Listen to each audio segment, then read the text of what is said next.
Hello बच्चों, let's see this question. This question says the minimum and maximum distances of a planet revolving around the sun are r and capital R. If the minimum speed of planet on its trajectory is v naught, its maximum speed will be.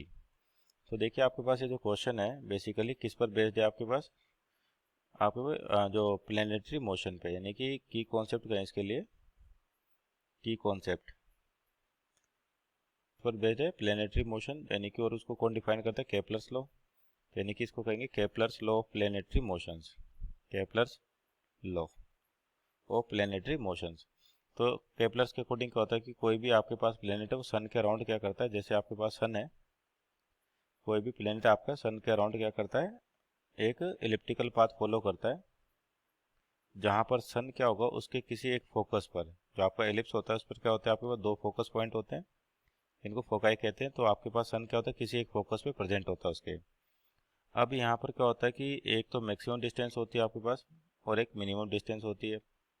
ये तो होगी आपके पास, suppose करिए minimum distance और ये होगी इसकी maximum distance. यहाँ मान लेते R1 और ये मान लेते R2। तो यहाँ पर क्या होता है आपके पास, एक तो एंगुलर मोमेंटम जो होता है आपके पास प्लेनेटरी मोशंस में, एंगुलर मोमेंटम कंजर्व होता है, एंगुलर मोमेंटम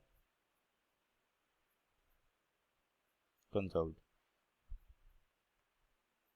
क्योंकि आपके पास अगर इस सन के अबाउट टॉर्क निकालें इस प्लेनेटरी मोशन का तो कितना था, जीरो। इसका मतलब आपका एंगुलर मोमेंटम जो होता है कंजर्व होता है।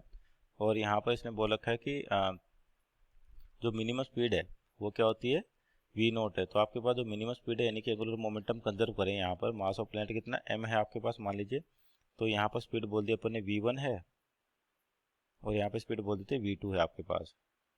तो एंगुलर मोमेंटम क्या कहता है, इनिशियल मोमेंटम किसी एक पॉइंट पर m1 v1 r1 is equal to कितना होता है m2 v2 r2।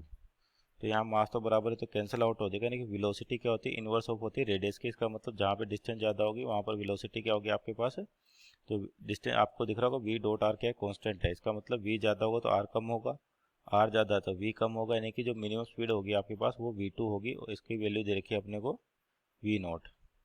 तो यहाँ से अपने पास जो मैक्सिमम स्पीड होगी कौन सी, v1, तो यानी कि v1 क्या हो गया अपने पास मैक्सिमम, और इसकी डिस्टेंस कितनी है r1, और v2 कितना दे रखा v नॉट, और r2 कितना दे रखा अपने पास, किसने कहा कि सन रेडियस मिनिमम कितनी है r है और मैक्सिमम कितनी लिख रही है, कैपिटल R लिख रही है। इसका मतलब r1 की वैल्यू तो स्मॉल r है और r2 की वैल्यू कैपिटल R है। तो यहाँ पे v नॉट r2 का मतलब v नॉट बाई r, और r1 कितना दे रखा अपने को, स्मॉल r के बराबर दे रखा। तो v मैक्स जो हो जाएगा आपके पास ये हो जाएगा v not r divide by small r।